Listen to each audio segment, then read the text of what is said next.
গীত সংহিতা 37 আমরা দেখলাম, সদাপ্রভুতে নির্ভর রাখো, দুপদে যেটা শুনলাম, সদাচারণ করো, দেশে বাস করো, বিশ্বস্ততা ক্ষেত্রে চারো। ঈশ্বর আমাদেরকে যখন আহ্বান করেছেন, তখন আমাদের প্রত্যেকের জন্য তার একটা পরিকল্পনা আছে, আর সেই পরিকল্পনা অনেক সময় আমরা অতিক্রম করে যাই। আজকের বিষয়বস্তু প্রভু আমাদেরকে যেটা জানাতে চলেছেন, প্রভুর নেতৃত্ব এবং ঈশ্বরীয় যে জীবন যে আমাদের মধ্যে তিনি দিয়েছেন, সেই জীবনের কার্যকারিতা।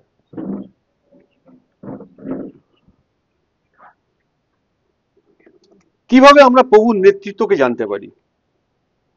যদি প্রশ্ন করা হয় কিভাবে আমরা প্রভুর পথ জানবো, আমরা কিভাবে জানবো কোন পথ প্রভুর ব্যবস্থার অন্তর্গত? যদি আমরা দেখি পথ কথাটির অর্থ কি, আসলে পথ কথাটির অর্থ অত্যন্ত বিস্তৃত। আমরা এটাকে আক্ষরিকভাবে বুঝতে পারি, কিন্তু আসলে জানি না যে এটা কি নির্দেশ করে।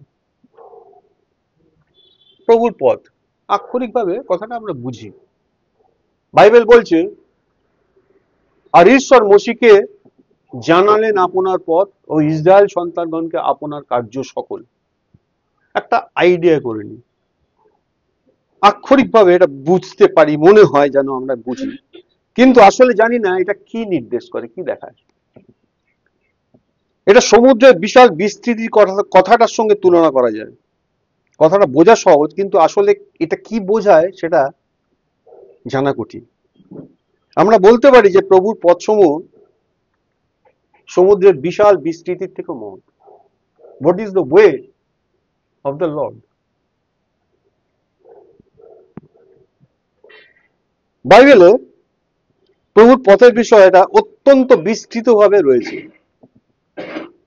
যদি আমরা এক্সাম্পল এখান থেকে দেখি, রোমিওদের 11 অধ্যায় বলা হয়েছে, আহা ঈশ্বরের ধনাঢ্যতা, 33 পদ যদি আমরা দেখি, ঈশ্বরের ধনাঢ্যতা ও প্রজ্ঞা ও জ্ঞান কেমন অগাধ। What a wisdom of god বলছে কথাটা। তার বিচার সকল কেমন বোধাতীত, তার ডিজার্নমেন্টের ক্ষমতাটা বোধের অতীত, ধরাই যায় না। তার পথ সকল কেমন অনুসন্দেহ, মানে অনুসন্ধান করে খুঁজে ওঠা যায় না ঈশ্বরের পথ সকল। পড়লাম রোমিও 11 অধ্যায় 33 পদ। দেখো, মানুষের পক্ষে ঈশ্বরের পথকে পরিমাপ করা বা অনুসন্ধান করাটা ইম্পসিবল। How god works. তাই যতই আমরা প্রভুকে অনুসরণ করি না কেন, আমরা সাহস করি না এটা বলতে যে আমরা প্রভুর পথ জানি। আমরা প্রভুর পথ জানি এটা বলতে সাহস করি না। কেন বলছি?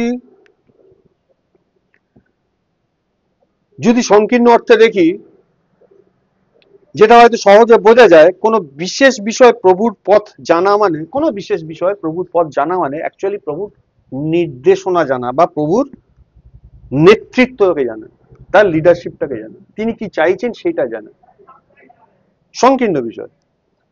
প্রভুর পথের অর্থ অত্যন্ত বিস্তৃত, কিন্তু প্রভুর লিডারশিপ, তার নেতৃত্ব এমন কিছু যেটা সহজে বুঝতে পারে।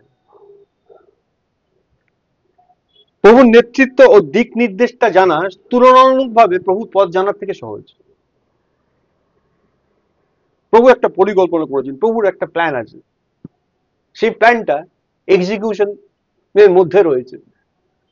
আগামী 10 বছর ধরে সেটার পরিসমাপ্তি ঘটবে। আমি যদি সেটা এখন জানতে চাই, সেটা ভেরি ডিফিকাল্ট, বিস্তৃত। কিন্তু এই এখন প্রভু আমাকে কি করতে বলছেন সেটা জানা কম্পারেটিভলি ইজি। হ্যাঁ, ঠিক একইভাবে স্পিরিচুয়াল বিষয়গুলো গ্রেট, আধ্যাত্মিক বিষয়গুলো মহান, কিন্তু আমরা কি গ্রেট? আমরা তো মহান নই। তাই যখন কেউ প্রভুকে অনুসরণ করতে চায়, তখন তার বলা উচিত না আমি প্রভুকে বুঝতে পেরেছি, আমি প্রভুকে টাচ করেছি, বা আমি প্রভুকে টাচ করতে চাই, বা আমি প্রভুর পথ জানতে চাই, আমি প্রভুকে ছুতে চাই, আমি প্রভুর পথটা জানতে চাই, তিনি এটা করছেন তো, আসলে তিনি এটা কেন করছেন, কি জন্য করছেন, কিভাবে করছেন, আমি ওটা জানতে চাই। এটা বলা উচিত নয়। প্রভুর পথ একটা মহান বিষয়, যেটা আমরা তৎক্ষণাৎ স্পর্শ করতে পারি না। বাইবেল বলছে সৃষ্টি যখন কোনো কিছু ছিল না তখন তিনি আমাদেরকে মনোনীত করেছিলেন। Can you imagine? যখন টোটাল ইউনিভার্স তৈরি হয়নি, যা কিছু এক্সিস্ট করছে তার কোনো কিছুই ছিল না, তখন তিনি পরিকল্পনা করেছিলেন আমাদেরকে, আজকে আমরা যেখানে উপস্থিত রয়েছি, আমাদেরকে মনোনীত করেছেন, বাইবেল বলছে। তাহলে কত লক্ষ কোটি বছর আগের ঘটনা এটা, এবং আগামী তো কি কি ঘটবে ঈশ্বরের পরিকল্পনার মধ্যে রয়েছে। তাহলে আমরা যদি বলি আমি প্রভুর পথটাকে জানতে চাই বা তাকে আমি টাচ করতে চাই, হি ইজ গ্রেট, তুমি আমি তো গ্রেট নই, তাহলে কি করে এটা করবো? তাই প্রভুর পথ একটা মহান বিষয়, যেটা আমরা ইমিডিয়েটলি স্পর্শ করতে পারি না, বরং আমাদেরকে ধীরে ধীরে এগোতে হবে। প্রবলেমটা শুরু হচ্ছে এইখান থেকে। আমাদের ব্যক্তিগতভাবে ঈশ্বরের নেতৃত্ব ও দিক নির্দেশ জানাটা ও বোঝাটা তুলনামূলকভাবে ইজি বা সহজ। এক্সাম্পল, কেউ ধরো পুরী যেতে চায়, শীত পড়েছে, বলে যাও একটু পুরী ঘুরে আসি, তাই না? সমুদ্রের ধারে বেশ ভালো লাগবে, বেশ। তবে কোন পথে যাবে, কোন পথটা নেবে? পুরী যাওয়ার পথ হবে সে লোকটার, সে মানুষটার হ্যাবিচুয়েটেড পথ অনুযায়ী। আমি কিভাবে চলাফেরা করে অভ্যস্ত, সেই অনুযায়ী আমি একটা সিদ্ধান্ত নেব। তাকে ধাপে ধাপে যেতে হবে। প্রথমে সে দাঁড়াবে, সিদ্ধান্ত নিয়েছে পাশে দাঁড়াবে, তারপরে সে বাড়ি থেকে বের হবে, এসো, রাস্তায় কয়েকবার টার্ন করবে, তারপরে সে সিদ্ধান্ত নেবে দক্ষিণে যাবে না উত্তরে যাবে।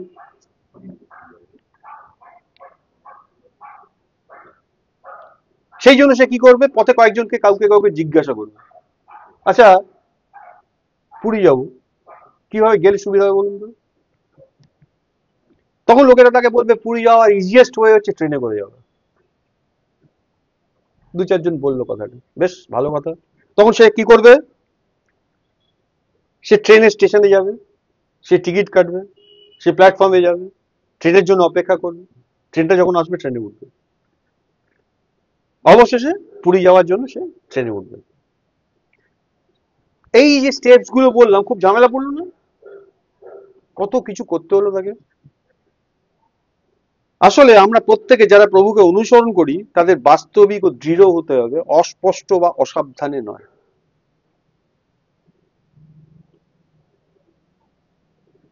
বাড়ি থেকে বেরিয়েছি আমি, লক্ষ্য কি পুরী যাবো, ক্লিয়ার, ক্ল্যারিটি, পরিষ্কার। এবার সে যাচ্ছে, কোনোদিন যায়নি আগে। লোককে জিজ্ঞেস করেছে কি করি, লোক বলছে সবচেয়ে নির্ভরযোগ্য বা ভালো উপায় হচ্ছে ট্রেনে করে যাওয়া। তারপর স্টেশনে গেলাম, টিকিট কাটলাম, প্ল্যাটফর্মে গেলাম, ট্রেন আসার জন্য অপেক্ষা করলাম, ট্রেন এলাম, ঘুরে গেলাম।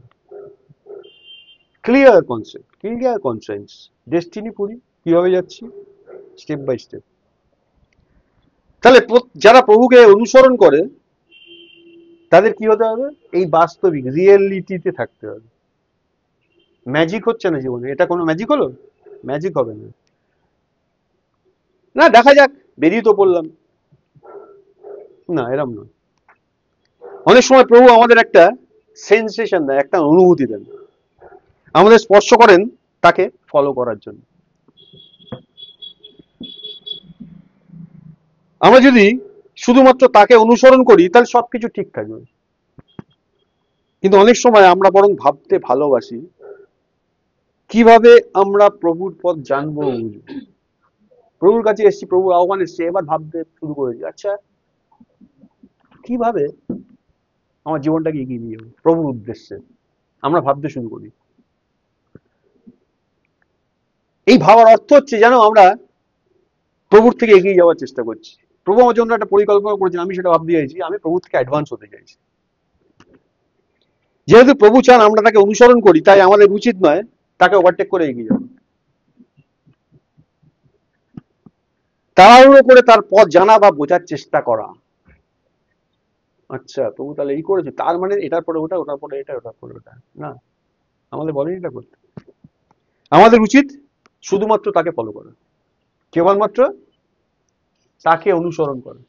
তুমি আমার পশ্চাৎ আইসো, দ্যাটস অল, ফিনিশ। আদমকে কি আব্রাহামকে কি বলেছিল? তুমি তোমার জ্ঞাতি কুটুম্ব আত্মীয় স্বজন সমস্ত কিছু ছেড়ে দিয়ে আমি যে দেশ তোমাকে দেখাই সেই দেশে চলো। দেশটা দেখতে পেয়েছিল? যখন ওখান থেকে ডিপার্ট হয়েছিল দেশটা দেখতে পেয়েছিল? ঈশ্বরকে বলেছিল আছে দেশটা কেমন? জব হয় না বার্লি হয়, গম হয় না চাল হয়? তারপরে সিদ্ধান্ত নিয়েছিল, তাই তো? দেখো, ঈশ্বরের নয় এবং ঈশ্বর শূন্য সমস্ত কার্যকলাপ হচ্ছে ধর্মীয় কার্যকলাপ। যেখানে ঈশ্বর নেই, ঈশ্বরকে বাদ দিয়ে যে কোনো কাজ ঈশ্বরের উদ্দেশ্যে, ঈশ্বর এবং ঈশ্বরকে বাদ দিয়ে ঈশ্বরের উদ্দেশ্যে যে কোনো কাজই হচ্ছে আসলে রিলিজিয়ন, ধর্মীয় কার্যকলাপ। খ্রিস্টে বিশ্বাস করা ধর্মে বিশ্বাস করার মধ্যে ডিফারেন্স কি? ডিফারেন্সটা হলো খ্রিস্টে বিশ্বাস করার ক্ষেত্রে ঈশ্বর মানুষকে খোঁজেন। খ্রিস্টে বিশ্বাস করা হচ্ছে ঈশ্বর মানুষকে খুঁজছেন, আর ধর্মে বিশ্বাস করা হলো মানুষকে ঈশ্বরকে খুঁজতে হয়। বোঝা যাচ্ছে কথাটা? তাই ধর্ম কি? ধর্ম হলো মানুষের ঈশ্বরের প্রতি বিশ্বাস ও শ্রদ্ধা। পৃথিবীতে যে কোনো ধর্মে তুমি যাও না কেন, অবজেক্টিভটা কি? ঈশ্বরের প্রতি বিশ্বাস, ঈশ্বরের প্রতি শ্রদ্ধা। এটা মানুষের সচেতনতা যে ঈশ্বর আছেন এবং সেই অনুযায়ী তাকে উপাসনা করার একটা আকাঙ্ক্ষা তার মধ্যে হয়। মানুষ ধর্মে বিশ্বাস করে কারণ তার বিবেচনায় ঈশ্বর আছেন, তাই সেই মানুষটা দৃঢ় প্রতিজ্ঞ হয় তাকে সার্ভ করার জন্য, তাকে সেবা করার জন্য। মানুষের ধারণায় ঈশ্বর আছেন এবং মানুষ সেই ঈশ্বরকে সার্ভ করার জন্য তার ধারণায় সে দৃঢ় প্রতিজ্ঞ। সে চায় সেই ঈশ্বরকে সেবা করতে, তার উপাসনা করতে, তাকে অনুসন্ধান করতে, তাকে স্টাডি করতে, তাকে অধ্যয়ন করতে, তাকে পর্যবেক্ষণ করতে এবং সেই ঈশ্বরের জন্য উৎসাহী হতে মানুষ চায়। এটা হচ্ছে ধর্ম। কিন্তু খ্রিস্টের প্রভু যীশু খ্রিস্টেতে বিশ্বাস করাটা এরকম নয়। খ্রিস্টে বিশ্বাস করা হলো ঈশ্বরের মানুষের কাছে আসা। ঈশ্বর মানুষের কাছে এসছেন, মানুষের মধ্যে তার প্রবেশ করার একটা আকাঙ্ক্ষা নিয়ে তিনি এসছেন এবং সেই মানুষটা তারপরে তাকে সাধ করবে সেই আকাঙ্ক্ষাটা নিয়ে তিনি এসছেন। ঈশ্বরের মানুষের কাছে আসা। ধর্ম হচ্ছে মানুষের ঈশ্বরের কাছে যাওয়া। দুটোর মধ্যে পার্থক্য বোঝা যাচ্ছে? সাধারণ ধারণা অনুযায়ী মানুষ প্রায় জিজ্ঞাসা করে খ্রিস্ট ধর্ম আর ধর্মের মধ্যে পার্থক্য কি? What is the difference between Christianity and religion? জিজ্ঞেস করে না? জিজ্ঞেস করে। অথবা তারা জিজ্ঞেস করতে পারে এই খ্রিস্টানিটি কি কোনো একটা ধর্ম? অবভিয়াসলি পৃথিবীতে অনেক ধর্ম আছে, তো তার মধ্যে খ্রিস্টানিটি একটা ধর্ম। তারা জিজ্ঞাসা করে। মনে রাখবে এই প্রশ্নের উত্তর সতর্কভাবে দিতে হবে, বলতে হবে যে খ্রিস্ট ধর্ম আসলে কোনো ধর্ম নয়। প্রভু যিশু পৃথিবীতে তার যে স্প্যানটা ছিল, তার কার্যকালীন যে সময়টা ছিল, সেই সময় কখনো ধর্ম শব্দটা ব্যবহার করেনি। তুমি বাইবেলে কোথাও পাবে না।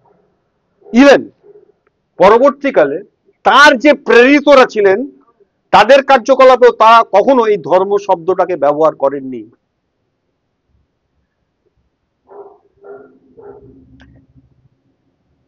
যদিও খ্রিস্ট ধর্মে বা খ্রিস্ট ধর্মকে পৃথিবীতে প্রধান চারটি ধর্মের মধ্যে একটি অন্যতম ধর্ম হিসাবে বিবেচনা করা হয়। অ্যাজ এ রিলিজিয়ন, পৃথিবীতে যতগুলো রিলিজিয়ন তার মধ্যে অন্যতম একটা রিলিজিয়ন হিসেবে ধরে নেওয়া হয়, বিবেচনা করা হয়। কিন্তু প্রকৃতপক্ষে খ্রিস্টে বিশ্বাস করা মানে কোনো ধর্মে বিশ্বাস করা নয়।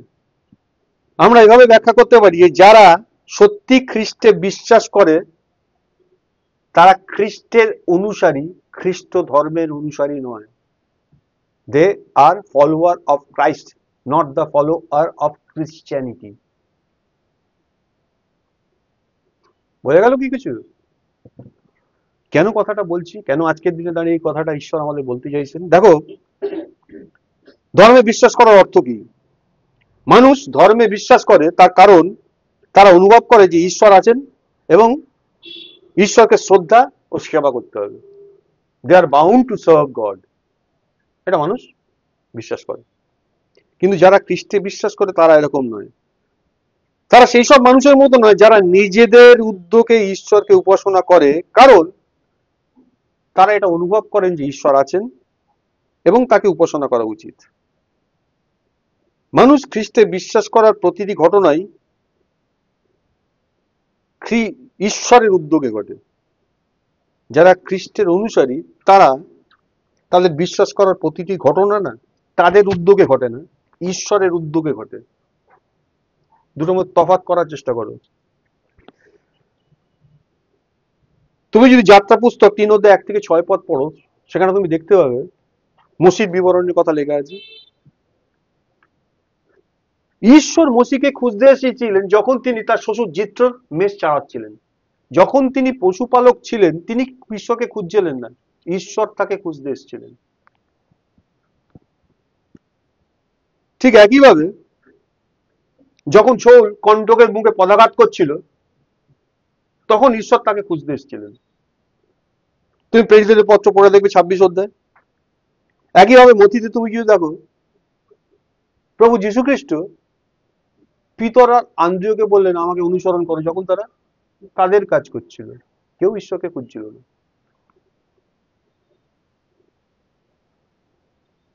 আশ্চর্যের বিষয় হলো পুরো বাইবেলে যখনই কোনো মানুষ ঈশ্বরের সঙ্গে যোগাযোগ করেছে তা হয়েছে এই কারণে যে ঈশ্বর প্রথমে তাকে যোগাযোগ করেছেন। First god contacted them. তারা কেউ ঈশ্বরকে খুঁজতে যায়নি। That is the difference.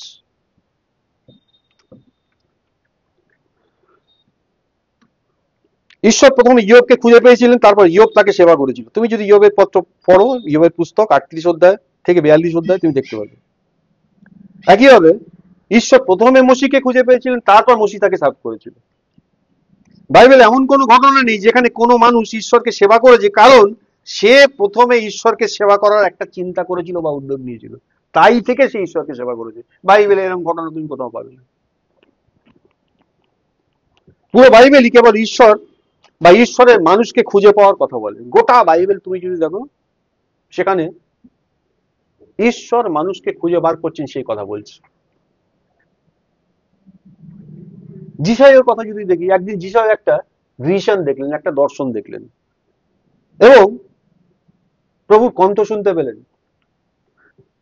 প্রভু বলছেন আমাদের পক্ষে কে যাবে, আমি কাকে পাঠাবো। একটা দর্শনের মধ্যে শুনতে পাচ্ছি। যখন সে শুনতে পাচ্ছে তখন সে রেসপন্ড করছে এই আমি, আমাকে পাঠাও।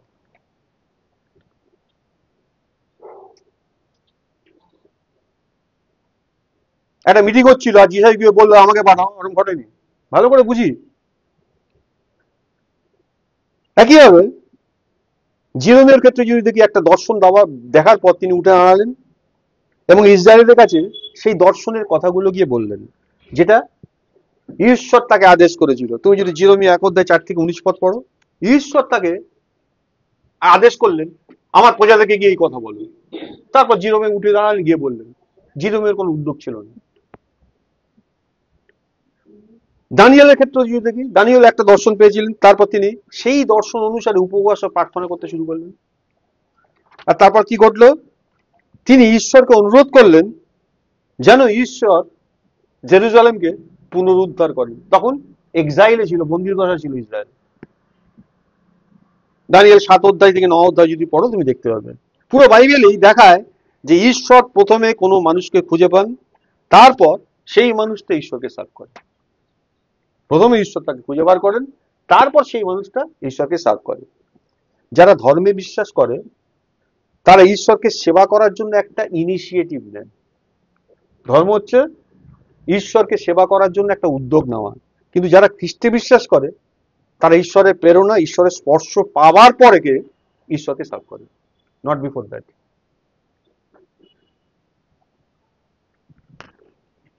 এই কারণে আমরা যদি বলি যে কেউ যেন ঈশ্বরের সেবা করতে তাড়াহুড়ো না করে, ঈশ্বরের জন্য কিছু করতে তাড়াহুড়ো না করে। কোথায় গেল জোয়েল? আজকে যে গানটা আমি বললাম এই গানটা আজকে হবে না, কি ছিল কথাগুলো গানে বলো। সময় এসেছে পরিবর্তনের আমাদের বাংলায়, লক্ষ্মী দাঁড়ানো মুক্তি দাঁড়ানো। সময় এসেছে পরিবর্তনে আমাদের বাংলাতে, শক্তি দ্বারা নয়, মুক্তি দ্বারা নয়, আত্মার স্পর্শে। ভালো না গানটা? খুব সুন্দর গান। শুধু গানটা না, গানের সঙ্গে গানের সুরটা, মেলোডিটা সবটাই তুমি দেখো, খুব সুন্দর। মানে এখনকার দিনে যে ছেলে মেয়েদের মধ্যে একটা উদ্যোগ দেখা যায়, একটা জীবনমুখী ব্যাপার, একটা কিছু করতে হবে, এই গানের মধ্যে সেই বিষয়টা পুরোপুরি জল জল জল জল করছে। তার মানে ঈশ্বরকে আমরা সার্ভ করব, যে ঈশ্বর সবকিছু সৃষ্টি করেছেন, তাকে আমি আমার দেশে, আমার রাজ্যে প্রতিষ্ঠিত। সময় এসে গেছে, মন ফেরাও, সময় এসে গেছে। আমাদের উদ্যোগী হতে হবে, মানুষকে বলতে হবে। বাইবেলে বলেছে, যখন যখন ঈশ্বর কাউকে কাউকে এটা করতে বলেছেন, তখন তখন তারা করেছে। কেউ নিজের থেকে গিয়ে বলেনি এটা করতে। আমরা কিছু করতে চাই, আমরা ঈশ্বরের জন্য কিছু করতে চাই, কারণ আমরা ঈশ্বরকে ভালোবাসি। Very simple. যদি আমরা ঈশ্বরকে সেবা করি, অথচ ঈশ্বর প্রথমে আমাদেরকে স্পর্শ না করেন, তবে আমরা ধর্মেতে আছি।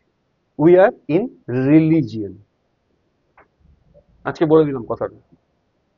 যদি ঈশ্বর আমাকে স্পর্শ না করেন, আমার ভেতরে কোনো আন্দোলন নয়, আর আমি ঈশ্বরকে সার্ভ করতে যাই, তাহলে অ্যাকচুয়ালি আমি রিলিজিয়াস পার্সন, আমি ধর্মের মধ্যে আছি।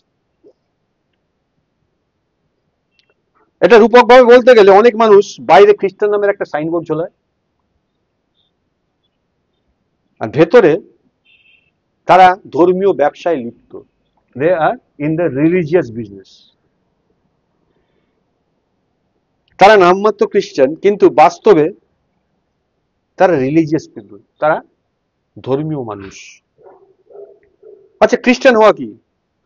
খ্রিস্টান হলো সেই ব্যক্তি যার মধ্যে আত্মার মাধ্যমে খ্রিস্ট আন্দোলিত হন। এই আন্দোলনটা আসে খ্রিস্টের যে আত্মা তিনি পুনর্জাত করেছেন, সেই আত্মার মাধ্যমে, এবং সেই আন্দোলনের ফলে সেই ব্যক্তিটা অস্থির হয়ে ওঠে। যখন শরীরের মধ্যে কোনো একটা অর্গানে কিছু একটা বিচ্যুতি ঘটে, কি হয়? শরীরটা দুর্বল হয়,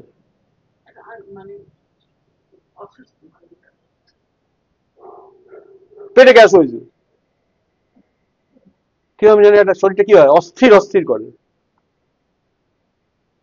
যখন খ্রিস্ট ভেতরে আন্দোলিত হন, তখন সেই ব্যক্তিরা,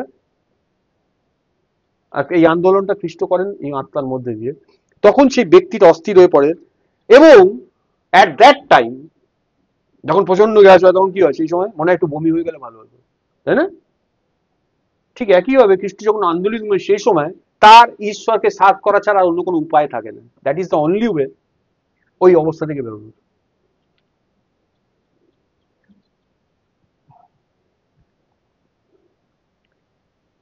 ধর্মীয় মানুষ অন্যদিকে সেই ব্যক্তি যিনি নিজেই ঈশ্বরকে সেবা করার উদ্যোগ নেন, নিজে থেকে ঠিক করেছে আমাকে একটা কিছু করতে হবে, ঈশ্বরের জন্য অনেক কিছু করতে চান। একটা বড় সেমিনার করতে হবে, বড় মিটিং করতে হবে, অনেক লোককে ইনভাইট করতে হবে, নিজে নিজে ঠিক নেই কেন? ঈশ্বরের জন্য কিছু করতে হবে, একটা উদ্যোগ। আজ অনেক খ্রিস্টানের অবস্থাই এমন, তারা প্রভু যে তাদের মধ্যে আন্দোলন করবেন তার অপেক্ষা করে না, এবং তারপর সেই আন্দোলন অনুসারে তাকে অনুসরণও করে না, বরং তারা নিজেরাই উদ্যোগী হয়, আর প্রভু কেবলমাত্র দর্শক হয়ে বসে থাকেন। কিন্তু প্রকৃত খ্রিস্টানদের অভিজ্ঞতায় প্রভুই উদ্যোগী, আর যেহেতু প্রভুই উদ্যোগী, তারা কেবল সেই উদ্যোগটাকে রেসপন্ড করে বলে আমেন। তাহলে প্রভু উদ্যোগী আর তারা জাস্ট ফলোয়ার, অনুসারী। এটা ধর্মীয় মানুষের থেকে সম্পূর্ণ আলাদা, ভিন্ন। ধর্মীয় মানুষ আর খ্রিস্টের অনুসারীর মধ্যে এই হচ্ছে পার্থক্য। আমি বারবার এই কথাটা বলছি, খ্রিস্টানদের কথা বলছি না, কিন্তু খ্রিস্টের অনুসারীদের কথা বলছি। খ্রিস্টান আর খ্রিস্টের অনুসারী আলাদা। যদি তুমি অনুভব করো যে প্রভু তোমার মধ্যে আন্দোলিত হচ্ছেন, তখন তোমাকে জিজ্ঞাসা করতে হবে, প্রভু তুমি কি চাও আমি কি করি? Very simple question. তোমার মধ্যে স্পিরিট একটা আন্দোলন হচ্ছে, তুমি ফিল করছো সেটা, তুমি কিচ্ছু করো না, বরঞ্চ তোমায় জিজ্ঞাসা করতে হবে, প্রভু তুমি কি চাও আমি কি করি, তুমি আমার মধ্যে কি করতে চাও, তুমি আমাকে বা আমার মধ্যে থেকে কিভাবে রিভিল হতে চাও, কিভাবে প্রকাশিত হতে চাও। যখন তুমি এভাবে কুল অ্যান্ড কাম শান্তভাবে আচরণ করবে, তখন প্রভুর সুযোগ হয় ধীরে ধীরে তোমাকে জানাতে কিভাবে কাজ করতে হবে এবং কিভাবে তার কাছে আত্মসমর্পণ করতে হবে। এইটাই হচ্ছে সাবমিশন। আমরা বলি আমরা প্রভুর সাবমিশনে আছি, তাই না? যদি প্রশ্ন করি, আচ্ছা একটা দিক দেখাও তো যেই জায়গাটায় তুমি প্রভুর কাছে নিজেকে সাবমিট করেছো, একটা একটা বিষয় বলো, প্রত্যেকের জীবন থেকে একটা বিষয় বলতে পারবে কেউ যে আমি এই বিষয়টা প্রভুর কাছে সাবমিট করেছি? এনিবডি?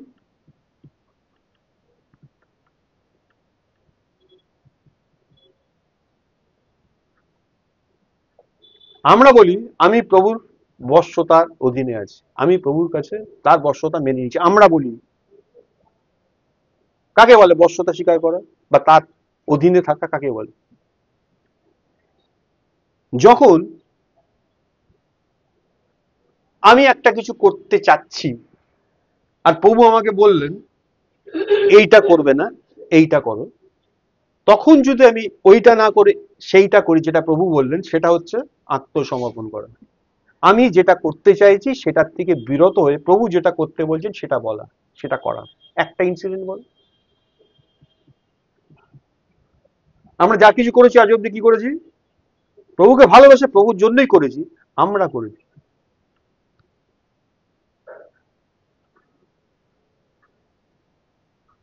এটাকে বলছে আত্মসমর্পণ করা। যদি যেটা আমরা করি এভাবে আমরা প্রভুর নেতৃত্বকে স্পর্শ করতে পারবো, তখন আমরা তার লিডারশিপকে অ্যাকচুয়ালি ছোঁব।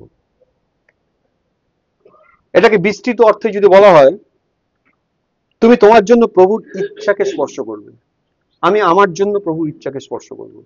প্রভুর গ্লোবাল ইচ্ছাকে আমরা কেউ স্পর্শ করতে পারি না, কারণ সেটা মহান।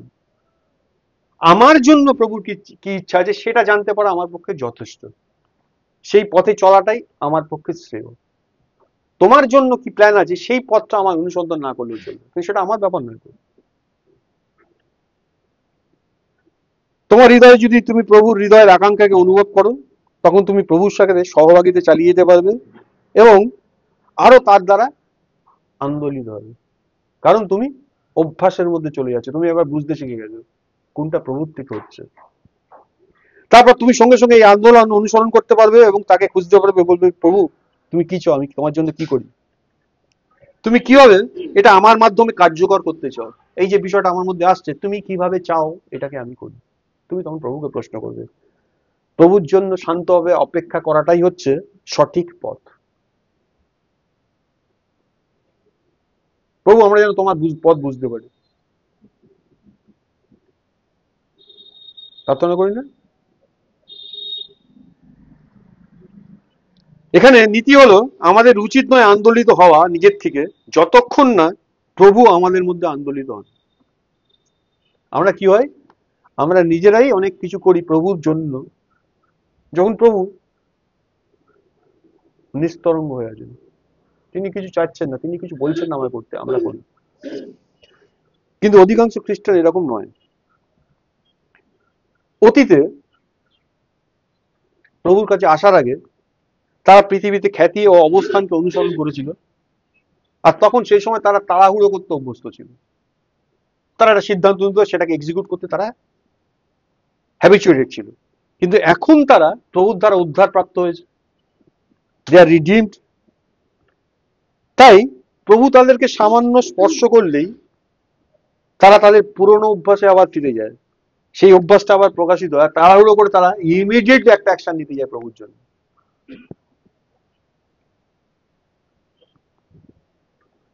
তারা কি করে, তাড়াহুড়ো করে একটা খ্রিস্টীয় সহভাগিতা সংগঠিত করে, ক্যাম্পাসে একটা বিরাট মিটিং এর আয়োজন করে, পরিকল্পনা করে কয়েকজন বড় বড় প্রচারককে আনতে হবে, ভালো ভালো কয়েকজন পাস্টারকে নিয়ে আসতে হবে, একটা সেমিনার করে দিতে হবে, একটা বড় সুসমাচার প্রচারক একটা সভা করতে হবে যেন অনেক লোক শুনতে পায়। প্রভুর দ্বারা আন্দোলিত হয়েছে ভেতরে, ওই ইমিডিয়েটলি সিদ্ধান্ত নিয়ে ফেলেছে। এই সমস্ত বিষয় শুরু হয় তাদের নিজেদের উদ্যোগে। পুরো বিষয়টা শুরু হয়েছে তাদের উদ্যোগে। আজকে তুমি যদি এই ক্রিশ্চিয়ানিটির অবস্থাটা দেখো, 99.9999% এই জায়গায় আছে। আর সেই কারণেই তারা রিলিজিয়াস পিপল হয়ে ওঠে, তারা ধর্মীয় মানুষ হয়ে ওঠে, যারা খ্রিস্টকে তাদের মধ্যে আন্দোলিত হতে এবং তাদের মাধ্যমে প্রকাশিত হতে দেয় না। মশা কামড়াচ্ছে রে। খ্রিস্টান হওয়ার অর্থ কি তাহলে?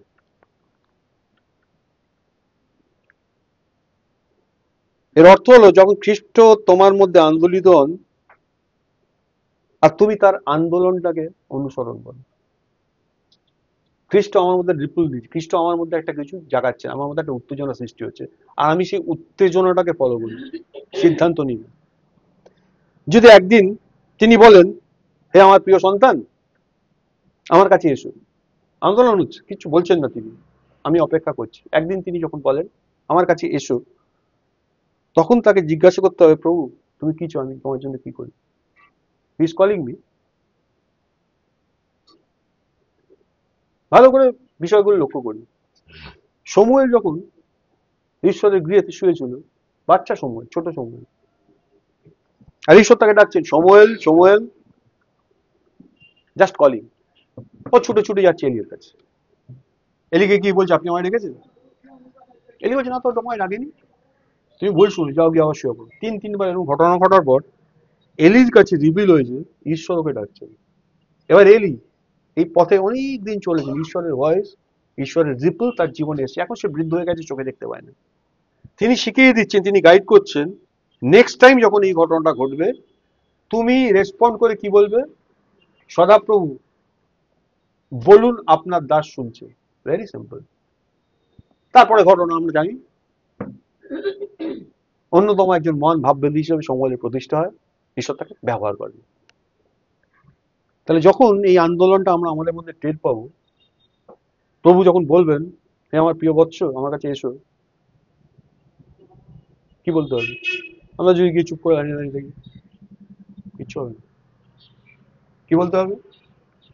প্রভু তুমি কি চাও, আমি তোমার জন্য কি করি? That is the next point. যদি সেটা বলি তখন পরের স্টেপটা আসবে।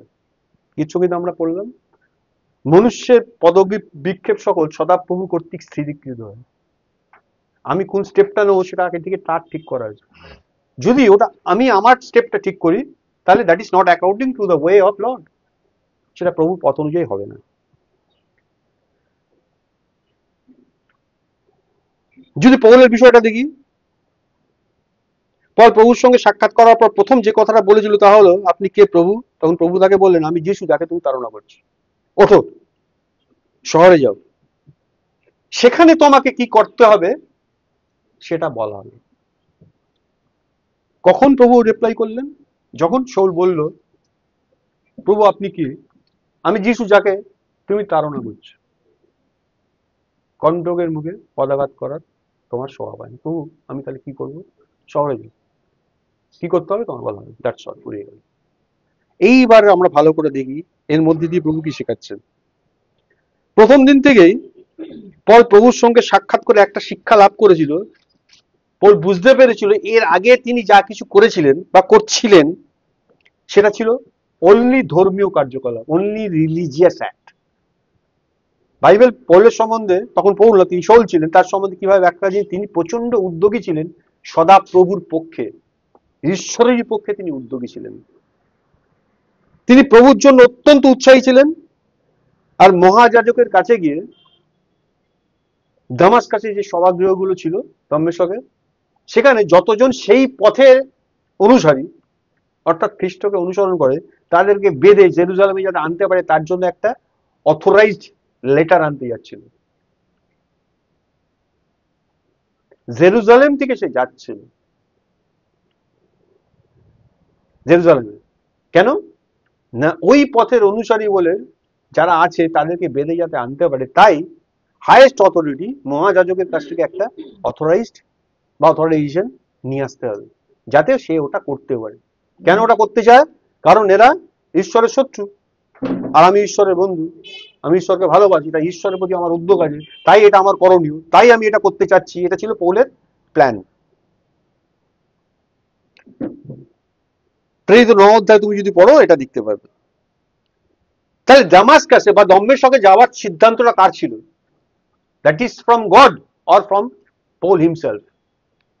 পৌলের নিজস্ব ছিল। ভালো করে বুঝি, অবজেক্টিভ কি ছিল? ঈশ্বরের কাজ করা। সিদ্ধান্ত পৌলের, দামাস্কায় যাবো, চিঠি আনবো। কিন্তু কিন্তু কিন্তু যখন প্রভু এই পৌলের সঙ্গে দেখা করলেন, তিনি পড়ে গেলেন এবং বললেন, প্রভু তুমি কি চাও আমি কি করি?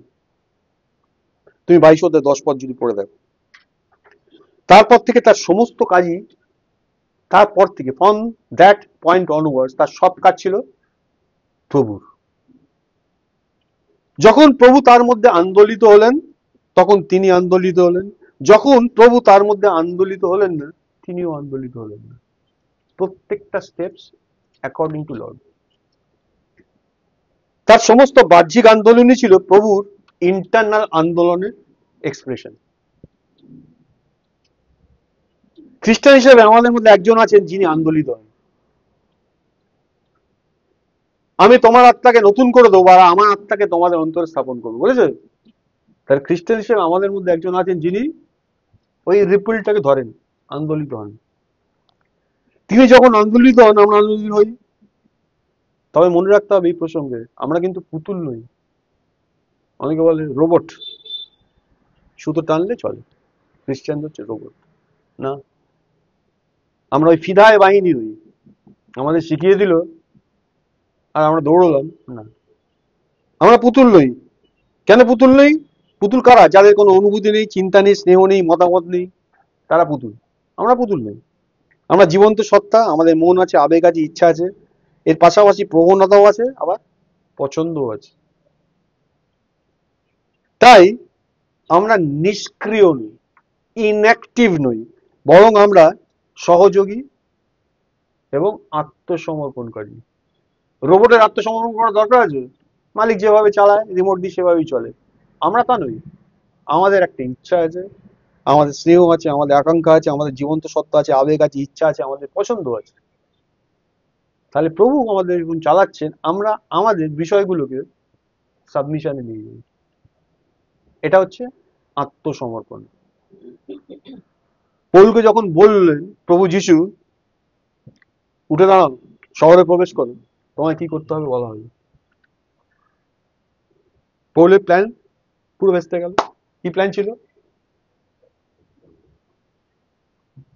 দামাস্কাসে গিয়ে প্রধান যাজকের কাছ থেকে অথরাইজেশন নিয়ে আসে, যাতে এই পথের অনুসারীদের বেঁধে জেরুজালেমে নিয়ে যেতে পারে। পুরো রিভার্স। যাও ওখানে গিয়ে অপেক্ষা করো, কি করতে হবে বলে দাও। আমাদের জীবনে আমরা অনেক পরিকল্পনা করি। যখন প্রভু আন্দোলন করেন আমাদের জিজ্ঞেস করা উচিত কি করব। যদি জিজ্ঞেস করি প্রভু বলবেন, আর যখন বলবেন তখন আমরা কি করি? প্রত্যেককে প্রভু বলেন। ফার্স্ট স্টেজ, ইমিডিয়েটলি পৌল বাধ্যর মতো শহরে প্রবেশ করেছিল, অননীয়ের জন্য অপেক্ষা করেছিল। তারপর প্রভুর নির্দেশে অ্যাজ পার সেই আন্দোলন সে মুভ করেছিল। ক্লিয়ারলি লেখা আছে। তার মানে সে তার পরিকল্পনা সমস্ত কিছুকে প্রভুর কাছে সাবমিট করে দিয়েছিল। আমরা কি করি?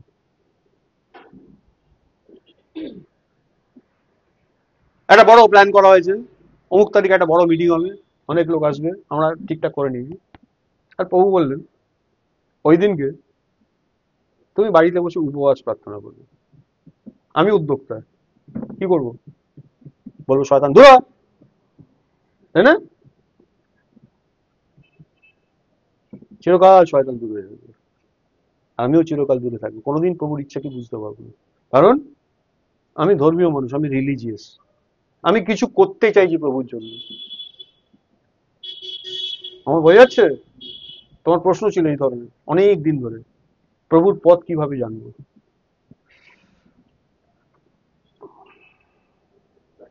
দেখো, খ্রিস্টান হিসাবে আমাদের মধ্যে একজন আছেন যিনি আন্দোলিত হন, তাই তিনি যখন আন্দোলিত হন আমরা আন্দোলিত হই। তাহলে কি আমরা নিষ্ক্রিয়? না, আমরা সক্রিয়। কেন সক্রিয়? কারণ আমাদের মধ্যে একটা ক্রিয়া আছে, আর প্রভুর ইচ্ছা অনুসারে আমাদের ক্রিয়াটাকে প্রভুর কাছে সমর্পণ করি, ওটা হচ্ছে আত্মসমর্পণকারী। এটা কি হচ্ছে সাবমিশন। আমরা বলি না আমরা প্রভুর কাছে সাবমিসিভ। একজনও একটা এক্সাম্পল দেখাতে পারবে না আজ অব্দি কোন বিষয়ে প্রভুর কাছে সাবমিসিভ হয়েছে, নেই। প্রভু বলে দিয়েছেন আমাদের, জিরো, কেউ সাবমিসিভ না। প্রত্যেকে তাদের নিজস্ব পরিকল্পনাতেই চলেছে, ইচ এন্ড এভরিবডি, তাই তো? হুম।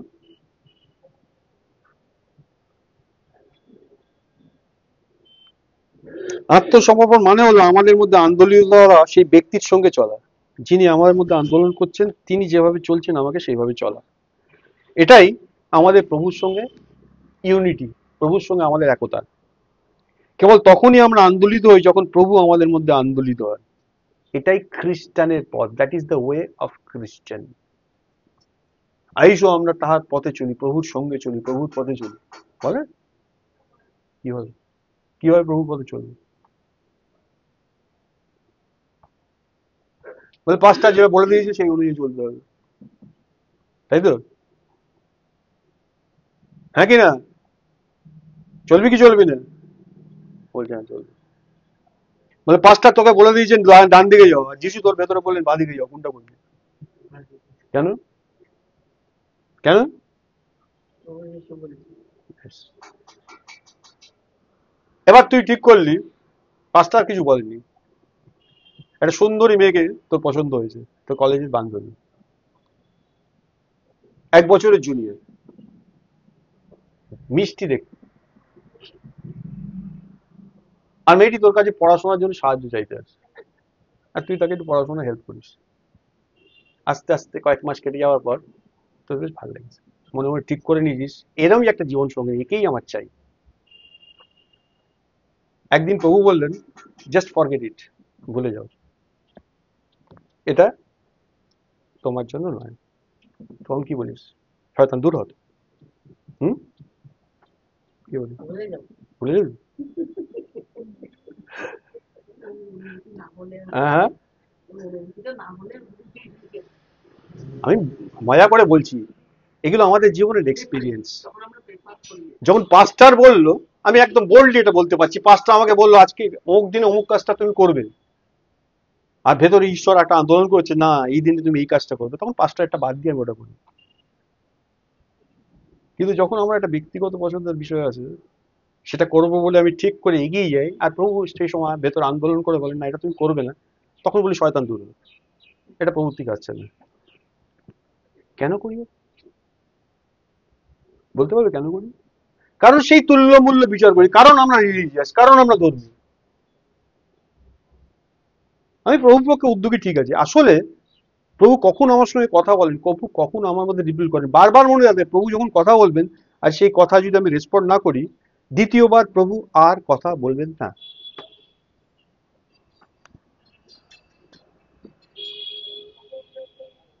প্রভু যিশু কিরকম লেখা আছে, আমার আয়ুষ আমার কাছে শিক্ষা করো কারণ আমি মৃদুশীল। লেখা আছে দুঃখভোগকালে তিনি তর্জন গর্জন করতেন, হে আমার কথা শুনবি না, নিয়ে চাবুকটা দুহা দিয়ে দিই। এই যে নিয়ে চাবুকটা দুগা দিয়ে দিই, এটা সেদিন ঘটবে পাটমাস দ্বীপে যখন ওটা দেখে ফেলেছিল। 1000 বছরের যে প্রভু যিশু রাজত্ব আসবে মিলিনিয়ামে, তখন সেই প্রভুকে দেখতে হবে যে প্রভু রাজাদের রাজা প্রভুদের প্রভু, সেদিনকে দয়া মায়া মারছি কিচ্ছু নেই, তিনি প্রত্যেককে তাদের কার্য অনুযায়ী বিচার করবেন দ্যাট ডে। তাহলে এখন কি, এখন অনুগ্রহ সময়, তিনি ভালোবাসেন, তিনি যেভাবে আমাকে ভালোবেসে আমার কাছে এসেছেন, তিনি এক্সপেক্ট করেন আমিও তাকে ভালোবেসে তাকে অনুসরী হব। তিনি আন্দ্রিয় আর পিতরকে যখন ডাকলেন আইসো আমার পশ্চাতে, ওরা কি করছিল? মাছ ধরছিল, জাল নৌকো সব ফেলে দিয়ে চলে গেল। যখন জোহনকে আর জোহনের ভাইকে যখন ডাকলো, তখন ওরা কি করছিল? বাবার সঙ্গে বসে জাল ছাড়াই করছিল। They were busy in their work, that is was their business. ওটা করি তো সংসার চলে, ওটা করি খায়।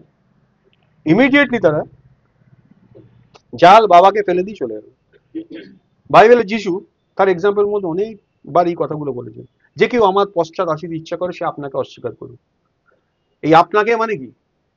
আমরা ধরতে পারিনি। আমরা বলি হ্যাঁ আমি নিজেকে অস্বীকার করি, ডিনাই করি, আমার কিছু চাই না। আসলে আপনাকে মানে কি বুঝি না। আপনাকে মানে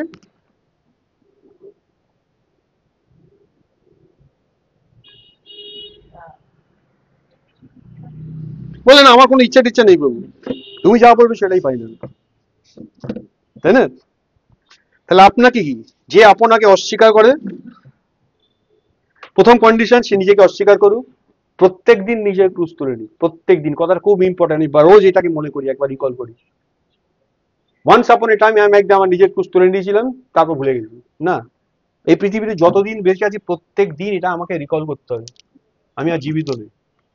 যে জীবিত নয় সে তার জন্য চেষ্টা করে না, তার কোনো প্ল্যান নেই, তার কোনো পরিকল্পনা নেই, তার কোনো এজেন্ডা নেই। সকালবেলা ঘুম থেকে উঠে যদি মনে করি আমার কিচ্ছু নেই, তাহলে আমার কোনো কিছুতে আত্মগ্রহণ করতে কষ্ট হয় না। কিন্তু আমার যদি কিছু থাকে আর সেটাকে যখন প্রভু বলেন না এটা করো না, তখন আমার প্রবলেম হবে। আর যার কিছু নেই, প্রবলেম হবে। তাই প্রত্যেক দিন এটা রিকল করতে হয়, সে প্রতিদিন আপন ক্রোশ তুলে নিক, আর তারপরে আমাকে ফলো করুন। তাহলে প্রভুকে ফলো করতে গেলে এটা এসেনশিয়াল পার্ট, আত্মসমর্পণ। আমাদের মধ্যে সবচেয়ে বড় সমস্যা হলো আমরা আজকের পল আজকের মসি, এরকম কিছু একটা হতে চাই, একটা বিগ শট হতে চাই। প্রভু যীশু খ্রিস্ট কল্লব্ধ চিরকাল একই আছেন। তাহলে যিনি আজ থেকে 2000 বছর আগে এরকম ঘটনা ঘটিয়ে থাকেন, 500 বছর আগে এই ঘটনা ঘটিয়ে থাকেন, 800 বছর আগে এই ঘটনা ঘটিয়ে থাকেন, 100 বছর আগে এই ঘটনা ঘটিয়ে থাকেন,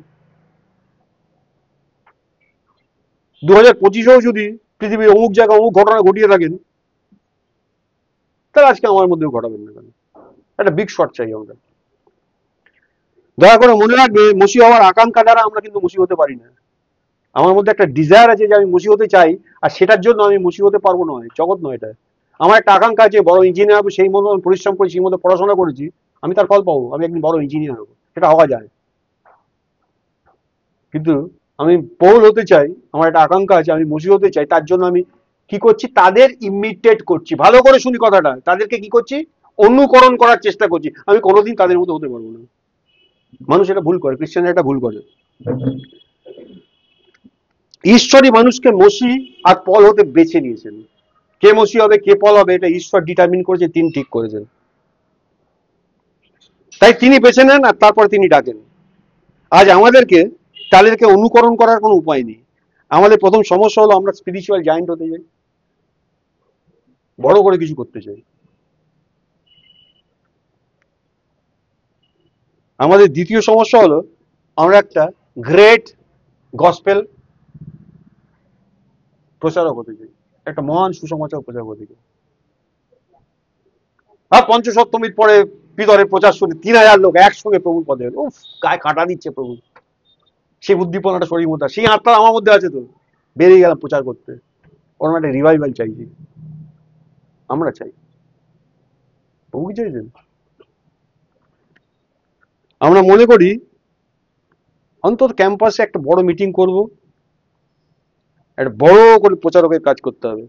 যদি আমার মধ্যে তোমার মধ্যে এরকম কোনো আকাঙ্ক্ষা থাকে, সেই আকাঙ্ক্ষার অর্থ হচ্ছে ঈশ্বরকে ওভারটেক করে চলে যাবে। ঈশ্বর তোমার জন্য একটা প্ল্যান করে রেখেছে, তোমার জন্য একটা প্ল্যান করে রেখেছে। আমি যখন প্ল্যান করছি আমি এরকম একটা কাজ করব, তখন কি, ঈশ্বরকে ওভারটেক করে যাও, তাকে অতিক্রম করে যাও। যদি আমরা নিজেদের উদ্যোগে কিছু শুরু করি, অথচ প্রভু আমাদের মধ্যে সেই আন্দোলিতটা না হন, তবেই আমরা ঈশ্বরকে অতিক্রম করি। এটাই হচ্ছে আমাদের সমস্যা। আজকে প্রভু যেটা দেখাচ্ছিলেন, প্রভুর এই নির্দেশনা জানতে পারে। আমরা ইউনিভার্সাল নির্দেশনা, যেটাকে বলছি পথ, জানতে চাই। প্রভু বারণ করবেন, ডোন্ট ট্রাই টু ডিসকভার ইট। আমার জন্য প্রভু কি ঠিক করেছে, পৌলের জন্য, পৌল নতুন নিয়মের অর্ধেকের বেশি পৌলের লেখা, তার জন্য প্রভু কি ঠিক করে রেখেছেন, যাও শহরে প্রবেশ করো, সেখানে কি করতে হবে বলে দেওয়া। তুমি দেখবে সেখানে 3 বছর সব মিশনে ছিল, কি করছিল প্রভু ভেতর আন্দোলিত, যেখানে বলতে, যেখানে দুজন লোক ছিল, দুজনের কাছে প্রভুর কথা বলতেন। কোনো একটা জায়গায় গিয়ে তিনজন লোক তিনজনের কাছে প্রভু কথা বলছে, 3 বছর তিনি এভাবে ছিলেন।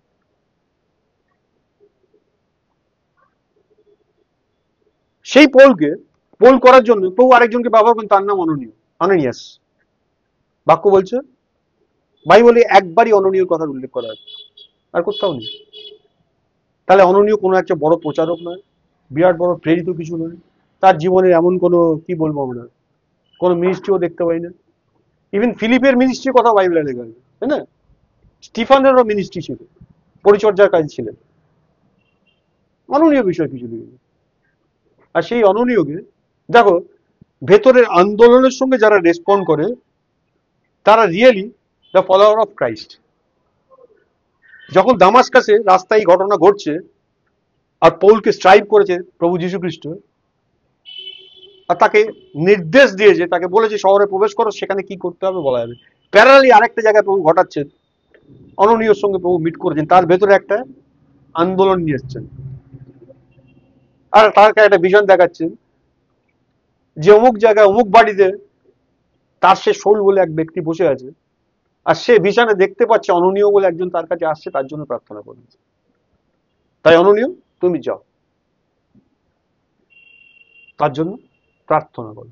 এই প্রার্থনা মানে সেই ব্যক্তিকে ভালো করে মনে রাখতে হবে, এই যে কোনো জিনিসটা ঈশ্বরের অফিসের মধ্যে দিয়ে কাজ হয়। ঈশ্বর অফিসকে বাইপাস করে কোনো কাজ করেন না। এই পৃথিবীতে তিনি তার মণ্ডলীকে স্থাপন করেছেন, মণ্ডলীকে বাদ দিয়ে ঈশ্বর কোনো কাজ করবেন না।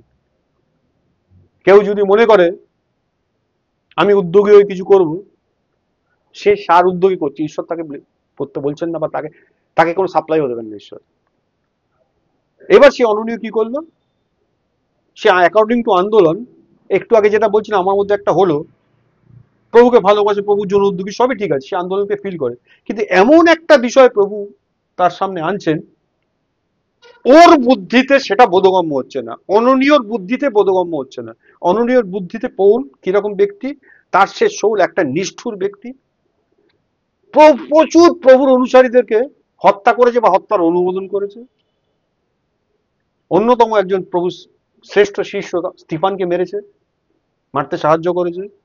আর এখন খবর পেয়ে গেছে সে দামাস্কাসে যাচ্ছে প্রধান যাজকের কাছ থেকে অথরাইজেশন আনতে, যাতে খ্রিস্টানদেরকে, খ্রিস্টান অনুসারীদেরকে বেঁধে বেঁধে জেরুজালেমে নিয়ে গিয়ে টর্চার করতে পারে। এটা অলরেডি একটা নিউজ, সবাই জানে। আর প্রভু তাকে এটা বলছেন যে যাও, ওর কাছে যাও, ও এরকম একটা দর্শন দেখেছে, ওর কাছে গিয়ে তুমি প্রে করো, প্রার্থনা করো।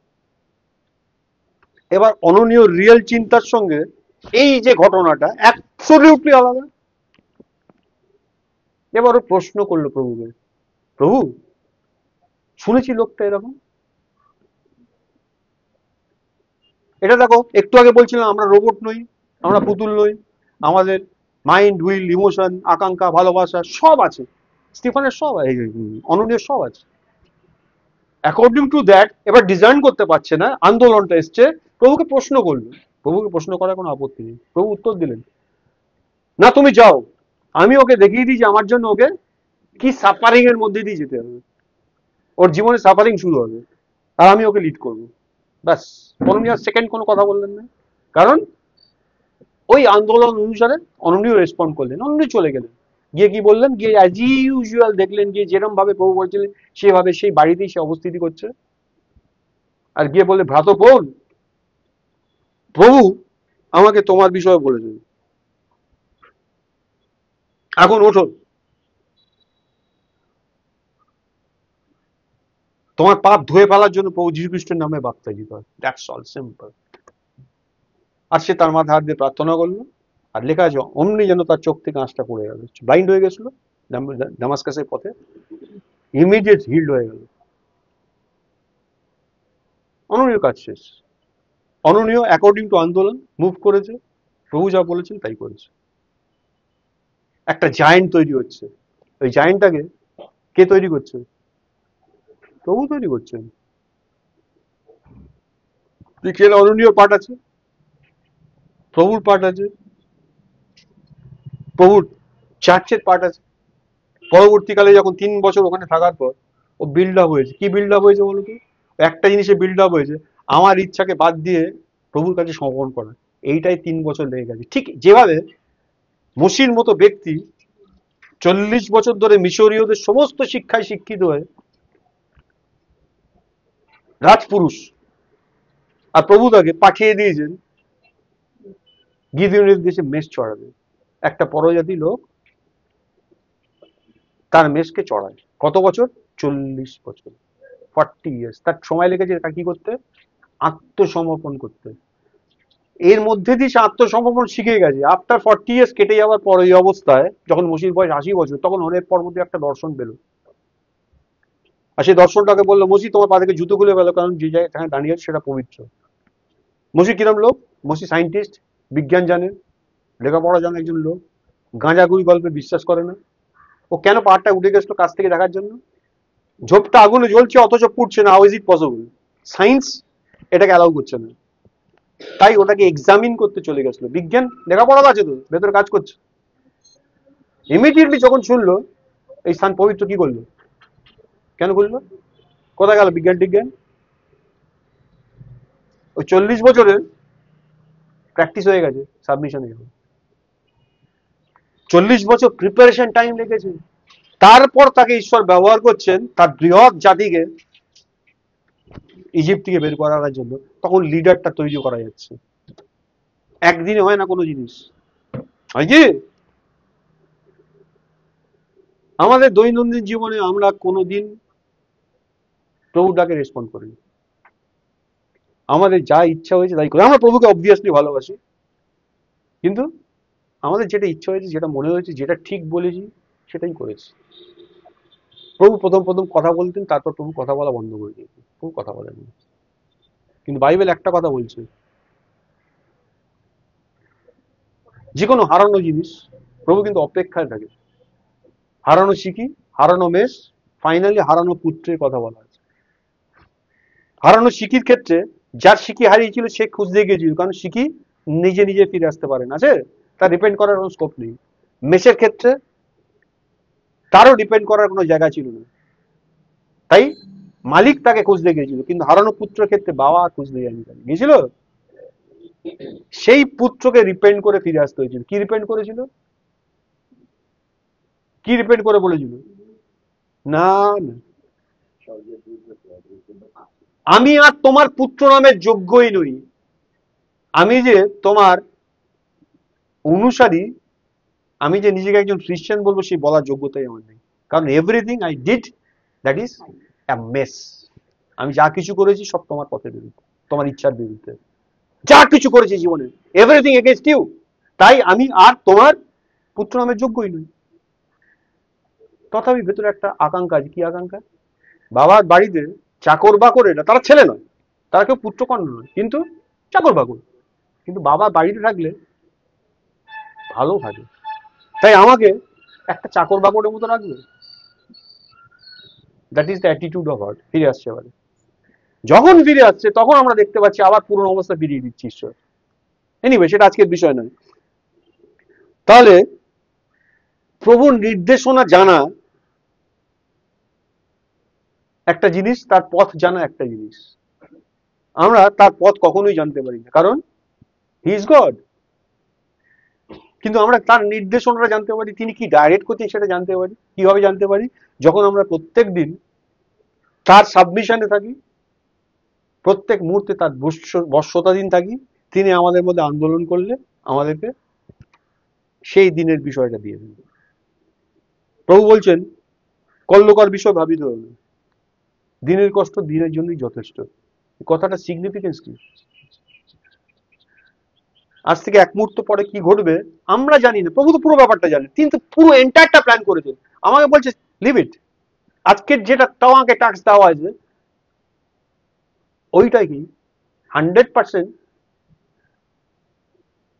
ফুল এফার্ট দিয়ে ওইটাকে করো। That's all. এটাই তোমার জন্য আজকের টাস্ক। কালকেরটা তোমায় কালকে বলা হবে। আমরা কি চাই? প্রভু পুরো মাসের প্ল্যানটা বলে দাও, এটা শেষ করার পরে কি ঘটবে জেনে তুমি কি করবে। তুমি জেনে কি করবে?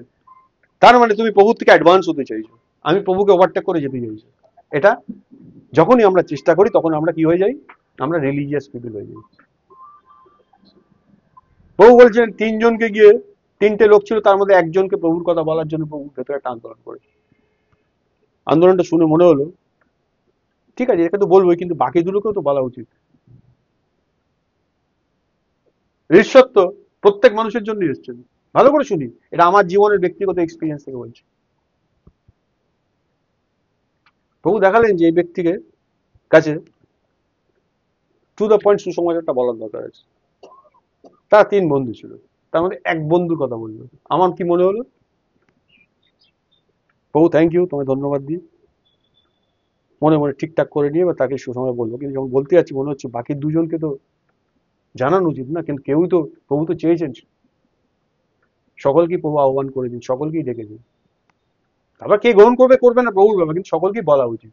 এবার 3 জনকেই বললাম, একটা অ্যারেঞ্জমেন্ট করলাম, 3 জনকে ডেকে এনে 3 জনকে প্রভু কথা বললাম। ঘটনার সময় কি ঘটলো, যেই ব্যক্তিকে প্রভু ঠিক করেছিলেন তার সঙ্গে সঙ্গে অন্য 2 ব্যক্তি যারা থেকে প্রভু ঠিক করেননি, তারা যখন 3 জন একসঙ্গে শুনলো, শুনে নিয়ে প্রত্যেকেই অ্যাপ্রিসিয়েট করলো, ঠিক ঠিক ঠিক। এবার যখন তারা চলে গেল, ওই যে 2 ব্যক্তি, ওই প্রথম ব্যক্তি যাকে, যে প্রভুর মনোনীত, তাকে এমন ভাবে টেনে নিয়ে চলে গেল, প্রভুর পরিকল্পনাটা ব্যর্থ হয়ে গেল। প্রভু মেবি প্রভু যখন পরিকল্পনা, সে আসবে আরো 10 বছর বাদে আবার একটা ঘটনার মধ্যে দিয়ে আনবে, কিন্তু 10 বছর সে পিছিয়ে গেল। একটা ঘটনা, সে অনেক কষ্টের মধ্যে চলে গেল। কার কারণে গেল? ওই ছেলেটার কারণে? কার কারণে গেল? অননীয়র কারণে গেল, আমার কারণে গেল। আমি সঙ্গে ওই ওই ব্যক্তির সঙ্গে আরো 2 জনকে বেশি ভালোবেসে ফেলেছিলাম।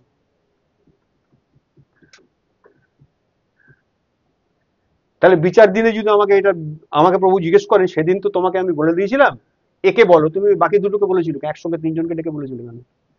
আমার কাছে উত্তর আছে প্রশ্নের, একটাই উত্তর আছে, হ্যাঁ প্রভু তোমার কথা বলা তো ভালো জিনিস, তোমার বাক্য লোককে বলা তো ভালো, তোমার পথে লোককে আনা তো ভালো। প্রভু বলে হ্যাঁ ভালো, তোমায় কি বলেছিলাম? কি উত্তর আছে? আছে?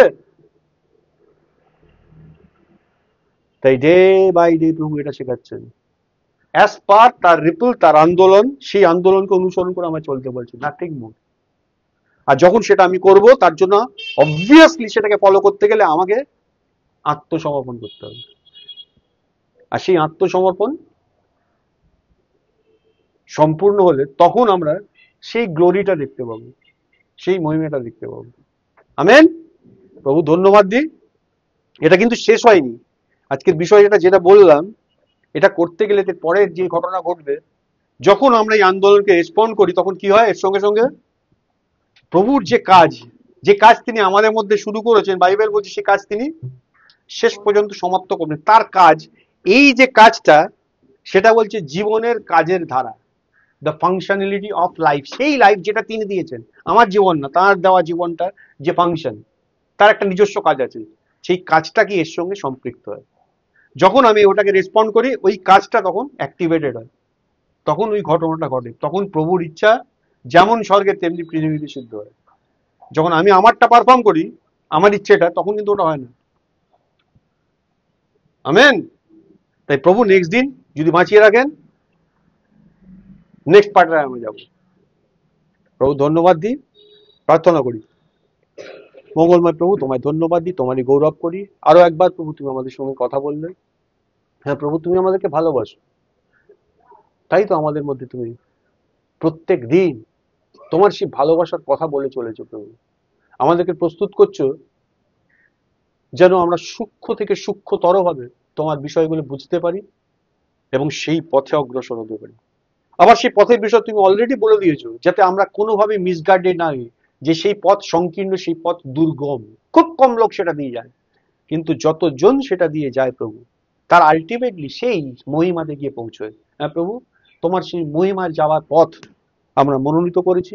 তুমি আমাদেরকে এইভাবেই গাইড করো প্রভু, আমাদেরকে প্রস্তুত করো যেন ওই পথের শেষে ওই মহিমায় আমরা পৌঁছতে পারি, যার মধ্যে দিয়ে তোমার গৌরব, তোমারই মহিমা প্রকাশিত হয়। ধন্যবাদ দিই, যিশু নামে প্রার্থনা চাই।